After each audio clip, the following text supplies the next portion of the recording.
Hello, this is Kim, and today we're going to talk about 12 useful verbs to talk about the COVID-19. Today we're going to focus on the actual person and what happens to them, not about the government. That will be next class. So let's begin. First, we have to put on a mask. When we put on a mask, it's the action of putting it on. To put on means to wear the mask. So first, we put on a mask. Next, we wear a mask, which is the continuous way of leaving on the mask, to wear a mask. Then, we also need to keep or maintain the safety distance. So be careful with the pronunciation of this word. It's maintain. Maintain the distance. Maintain the safety distance. We could have a cough. This action. To have a cough or to cough, the verb. That's unfortunate. One of the other symptoms is to have a fever. A fever is when you're very, very hot and you feel achy in your body, uncomfortable, and you have very, very high temperature. To have a fever.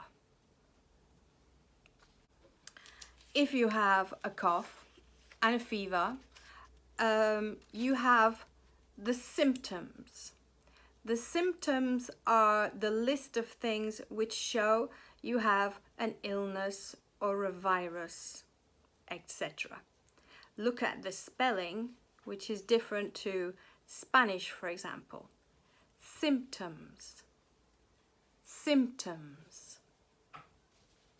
Then we can use the verb to self-isolate. Self-isolate, which means when we stay alone, away from people, because we want to. So we think we may have the virus, so we self-isolate. The next one is to take the test. To take the test. With the results of the test, we can be positive when we have the virus or negative when we don't. So to be, with the verb to be, positive or negative. If we are positive, we are this, to be quarantined. Pronunciation, quarantined. Quarantined. Quarantined. Yeah, to be quarantined. It is not our choice to be alone. It is for everybody's safety and health. To be quarantined.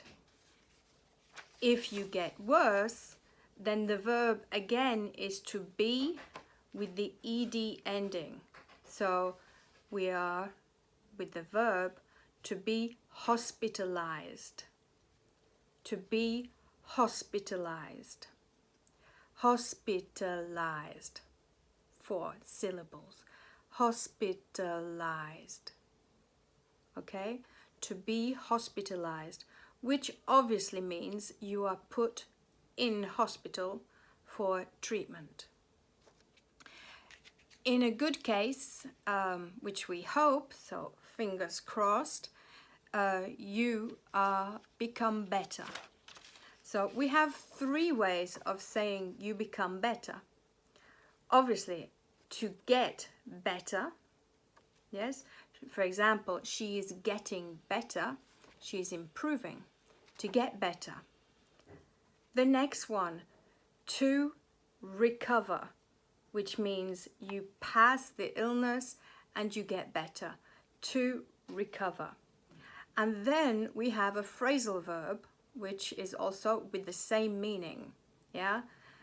To get over it. To get over is the phrasal verb. To get over is the phrasal verb, which means you recover from something. But we always need to have what you recover from at the end. So we can say to get better and no object. To recover and no object. But to get over must have an object. So it, to get over an illness, to get over a broken heart. So to get over. I'm going to put all the verbs we have talked about here. If you don't remember the meaning of one, rewind the video and check. If you have any questions, please write me a comment and ask me the question. Remember, this video is only for what the people do. Next week we will talk about the things the government or the people in charge do.